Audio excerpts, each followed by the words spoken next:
Ассалаумағалейкум, мамай, сен Атырауға келдім.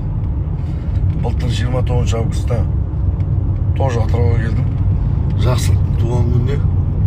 Бүгін тағы да жақсылық туған күнмен Ақбөкен ойналайын. Аман жүр. Ал бір-екі бат оқитын жерлеріміз бар, соған кіріп шығамыз. Сосын ары қарай маманың басына. Бүгін қарайған шаруа. Аман болыңдар. Сен ұйқы қанбаған. Ничего страшного. Менің Атыраудағы інілерім Өмірлай Төлежан, Ақжеңешем,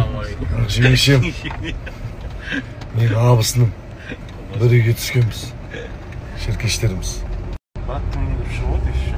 Мынаудай Ақбөкендер. Шоғырып мамаға кетіп жатырмыз ал. Маманың басына.